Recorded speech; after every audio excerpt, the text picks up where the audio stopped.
here on my couch, and I was just like, let me just go online to see what everybody's doing, because I didn't realize how many people get on TikTok like in the middle of the day. Usually at this time, I wouldn't be at home. But because I'm home, I was like, let me just hop on here and talk about my most recent video. The most recent video that I put up was all about women who don't listen.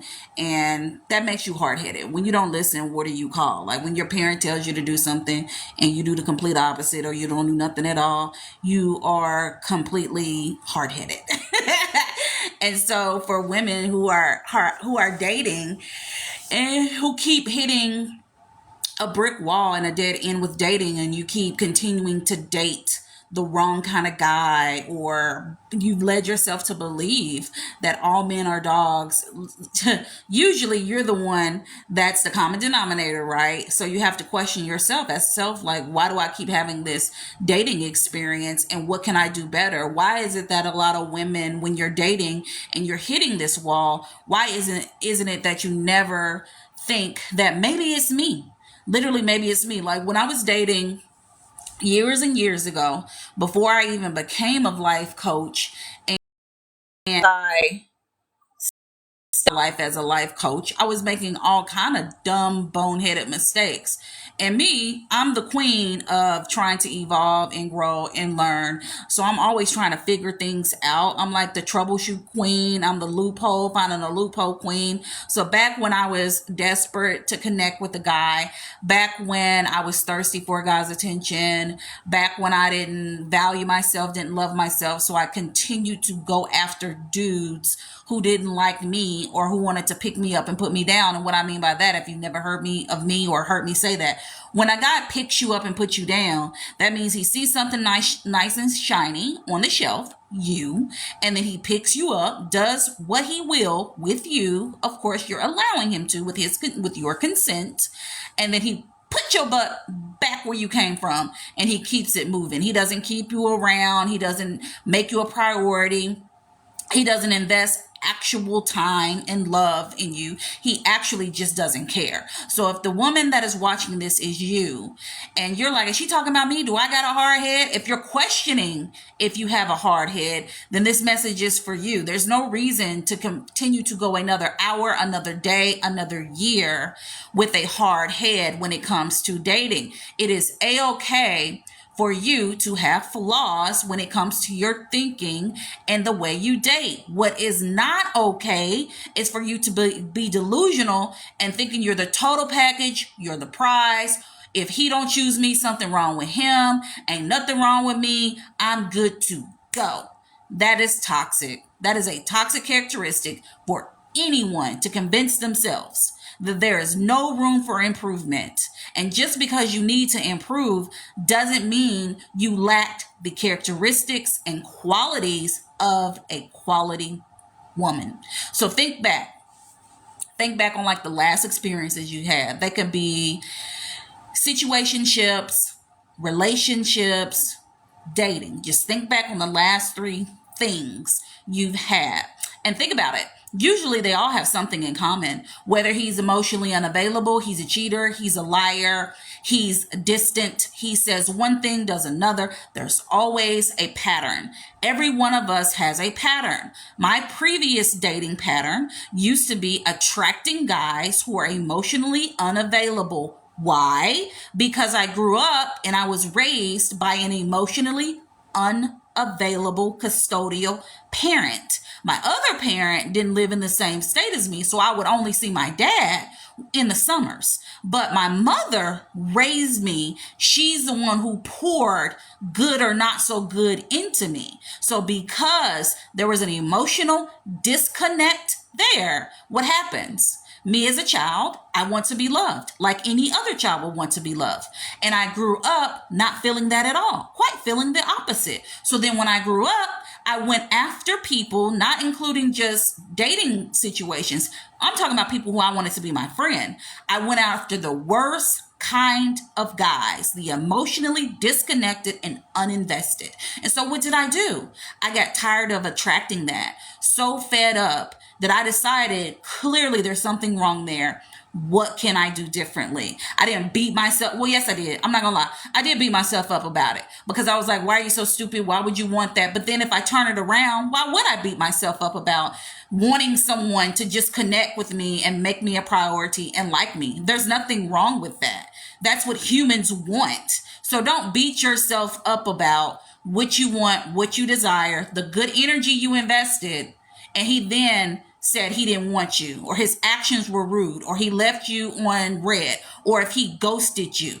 I get it. It can be a natural reaction to beat yourself up. I'm going to give you just a little bit of time to beat yourself up. And then once you be down to the ground, I want you to pick yourself back up and you build yourself back up, and you literally pull the pieces out that you no longer need, such as using your body to get what you want, allowing him to get to your body when he hasn't even earned anything. I need for you then to pull out the thirstiness. I need you to then remove the lack from your life when it comes to how you see yourself. I need for you to then replace the nonsense with the good sense. And what that looks like is you affirming yourself, you loving yourself, you taking care of yourself, you doing the 3 S's: self-care, self-development, self-reliance. And that's literally you just getting yourself together from the inside out. That's actually a book of mine. The link is in my bio if you want to buy it. And then once you're getting yourself together, and you're not going to be perfect when you meet the next dude, but you're going to be better than the last dude. And that's all that matters. For each dating scenario you have, and I tell my clients this, you use this as practice because practice makes perfect, right? So if you know that in the last situation, his communication was trash.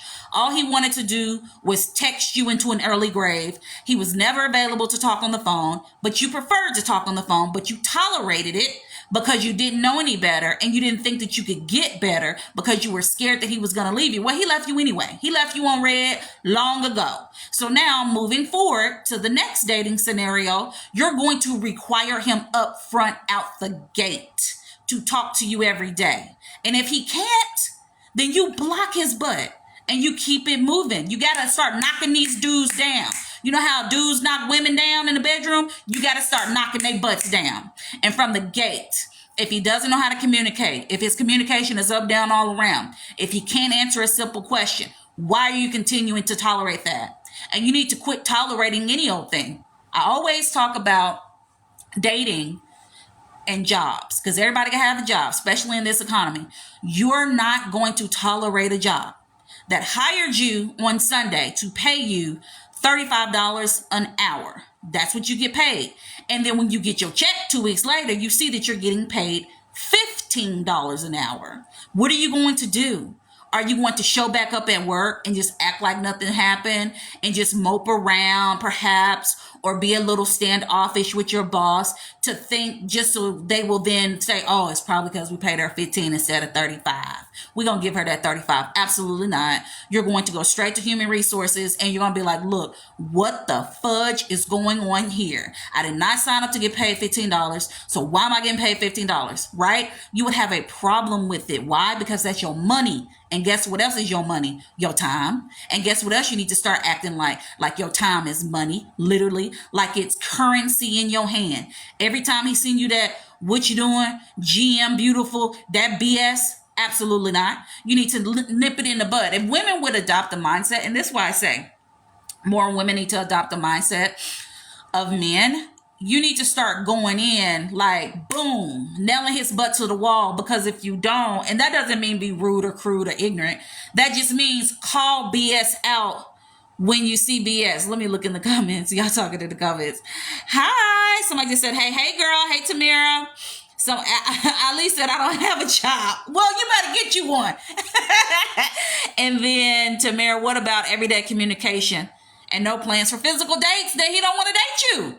If he's not, literally, if he's not, oh, I just found I could do something.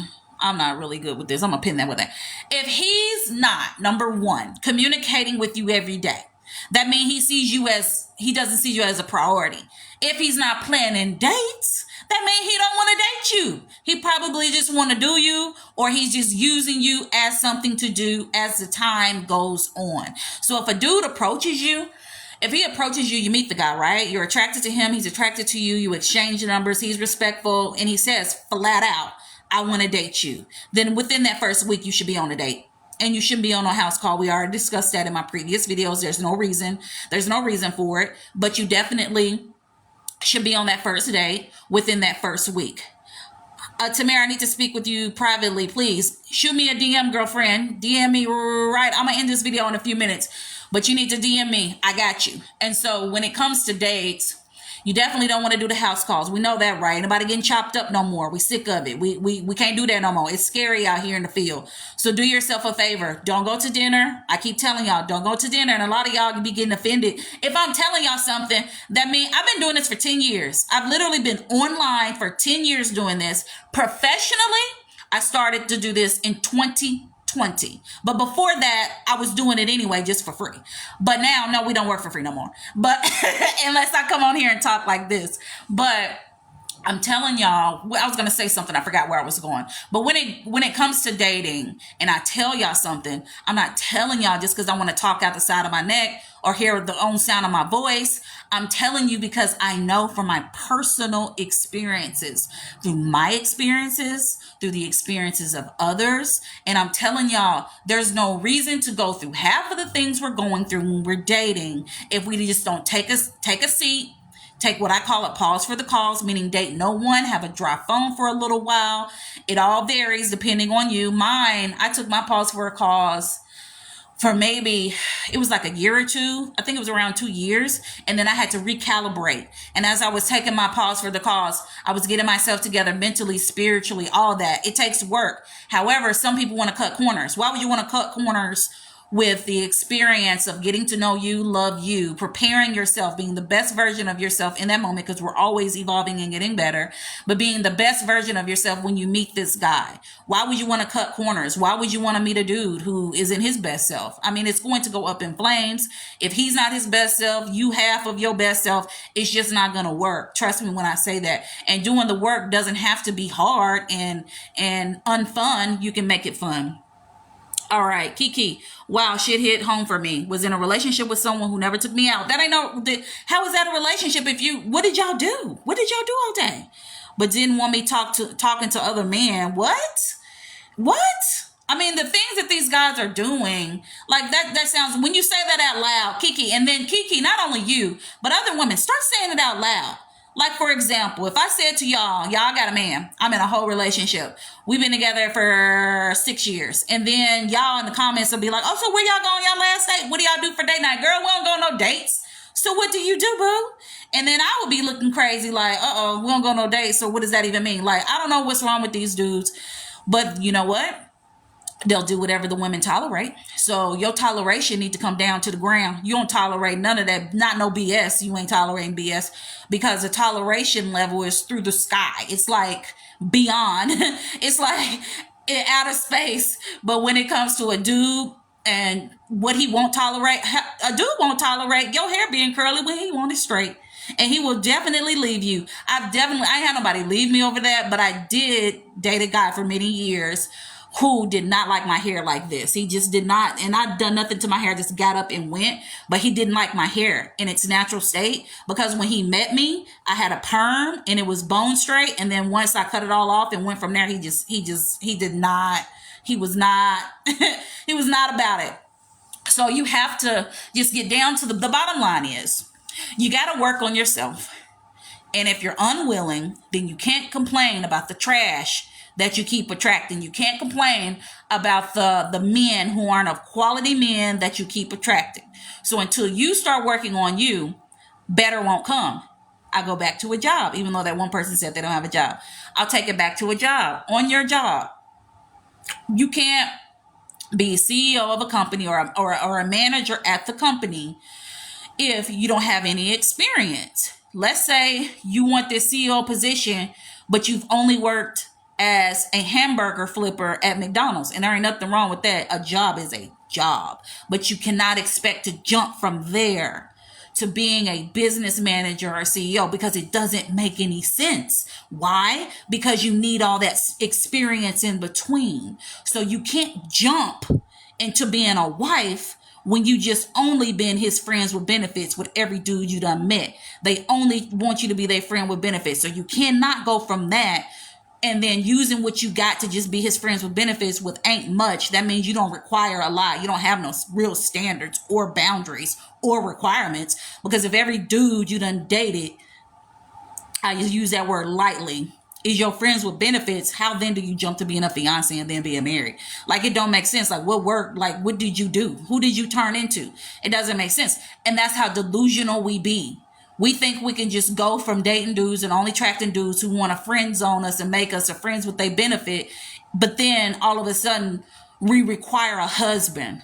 But why, sis, when you didn't require this dude to take you on dates, and you didn't require him to communicate with you every day, and you didn't require him to respect your boundaries because you didn't have none? Like, we got to get serious. I can really talk to y'all real and raw, but I refuse because you don't want to listen. How do I know? Because I'm a woman. I know so many women don't want to listen. Not all. I never say all of anything, but I do know women don't like to listen. All right, Kiki, DM me.